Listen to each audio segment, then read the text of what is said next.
So, questions for the girls? I guess Layshia and Brittany, both you were team friends guarding Chucky Jeffrey, who was like their leading scorer. What was it like guarding one of the best guards in the Pac-12 conference?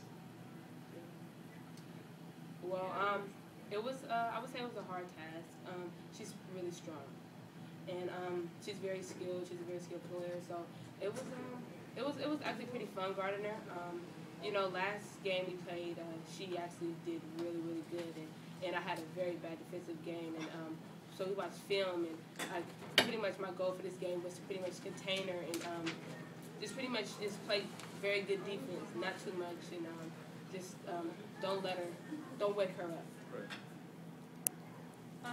Same. I don't think there aren't very many guards in this conference that can post you up, come off, shoot the three, curl, drive, come off ball screens, play the point. So I think she's one of the most overall players. So you just got to give her your best shot. You have to get the post to help, and just we were up to the task, and we knew she was our best player. So let's go for it.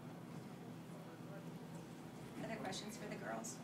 Is this win more special for you guys than any other ones, considering that it locks up the number 2 seed and second place in the conference? Is it a little more exciting than just any other win? I don't think so. A little bit, but at the same time, we've done a great job of just seeing every game as being the most important game you've ever played in your life. Because if you lose to an Oregon or Oregon State, this game doesn't mean as much. So it's definitely a little bit, because but we've done a great job of just being very straightforward and knowing that every game, this is it, all in it. Any other questions for the girls? Just a quick question for Brittany. Maybe it goes unnoticed, but your free throw shooting has been markedly improved lately. Are you doing anything much different? Well, actually, I'm actually doing Charmin, the assistant coach. I'm actually shooting free throws with her, and one day after practice, she made me make 150 free throws. So I would say, and it's pretty much me more focusing on the shot and not rushing my shot. So, yeah. Thanks. Did you guys kind of notice a difference in rhythm between the first half and the majority of the second half, like rhythm or speed or something?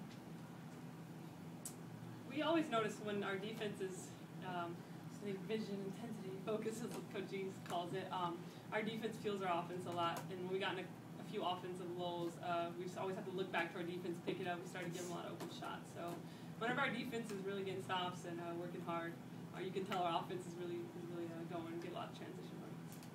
All right. Girls, you may go to autographs. It's been a pleasure. Thank you. All right, and now we'll go with the delayed opening statement from head coach Lindsay Gottlieb. I'm a very happy coach with my boys. It's been a couple of days now. They were laughing at me in practice yesterday. Just really, really happy for these players, for our program, to be able to win a big game at home, to be able to lock up second place. We had a great crowd today.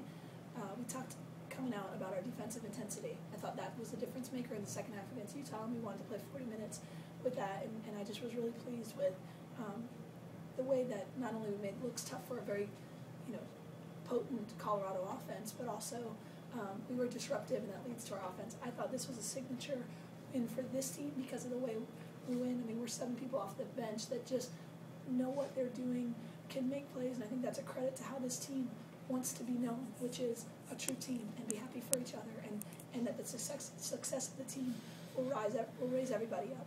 And it was a really fun game today, and I'm just proud of the defensive effort of our players. All right, questions for Coach? Sorry about that. Brutal. We haven't seen, you had 30 points inside the paint compared to Colorado's 16. It seemed like Colorado has a couple of bigs. They like to go outside. Yeah. What did you do to emphasize attacking inside the paint? Before the game, I always write 3 or 4 keys to the game on the board in addition to the game plan. And one of them today was own the paint. And I said to them that might be post touches, that might be getting into the lane off the bounce. I mean, it's rare in women's basketball to have the number of people we have that can break you down off the dribble and create. And I said sometimes they might collapse and it might end up being a kick to Sherb for a 3 or Mick for a 3, but we really focused on owning that paint. And that's something we do kind of on a regular basis, but I wanted to make it a priority tonight, just to ensure that we were aggressive and that we set the tone for the game and put them on their heels. And I thought for for the most part, that's what we did all night.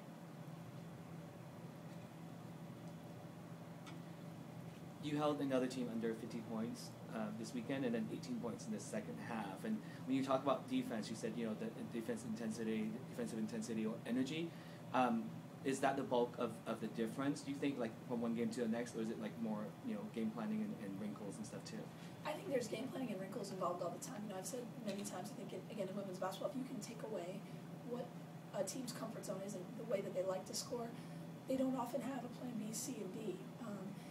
And that's what we try to do. But none of that matters. None of the game planning matters if there isn't just an aggressiveness, a sort of a defensive nastiness. And I think that's what the light bulb kind of went off for me at halftime of Utah. And I even said to them when we came into film on Friday, I said, I'll take that on myself if I'm too much talking about what we want to take away from Utah. Part of that is always what we do and how athletic and disruptive we can be, even within the confines of the game plan. And I thought, you know, that was big tonight. I think when you get to February and March, you got to be able to lock people up. You got to be tough to score on. You got to be frustrating. The other team has to have a feeling in our gym that they're never comfortable. And that's what we talked about, in addition to breakdown drills and game planning and film, and it may differ from night to night a little bit, but we have a defensive identity of this is what we do on ball screens and this is what we do on stagger screens and all that. We have really smart players. They understand where they're supposed to be. Now I can say, okay, turn that. And in terms of the intensity, do you mean more like a sustained kind of thing? Because it seemed like they got low in the clock a lot of times today, and they're not an offense that like Utah, who likes to wait into it, you know. Right. So it was like a difference in that way. Like they really maintained it. I never have played at this level, but if I did, I would imagine life would be hard if Eliza's guarding you, or Brittany, or even Talia on the perimeter being out there to pressure. And that's what we want to do. We don't want to let them run their stuff comfortably. A, because it's going to be tougher for them to make high percentage shots, and B, because it can kickstart our offense if we can convert that into turnovers. So that's definitely an emphasis as we go forward here. That now we know who we are, and teams kind of have a rhythm for how they play, and so it's trying to do what you do and do it a little bit better than you have, and do it better than the other team does what they do. And I think that our team has really bought into it. It seems like on the defensive side, we have seen the full court pressure a lot more than we have in any point in the season. Is the full court pressure now like an integral part of your defensive game plan going into? Yeah, I like being able to mix it up, but as we get scouted, people are sagging off of us a little bit.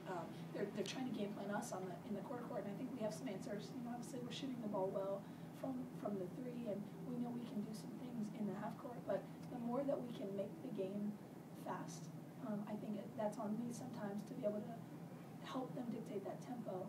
And sometimes it's just saying, hey, B, push it faster, or Jen, run, But sometimes if we can get them going with our press, that helps control that tempo. And we don't need to use it all the time, but to have it in there sporadically, I think, helps us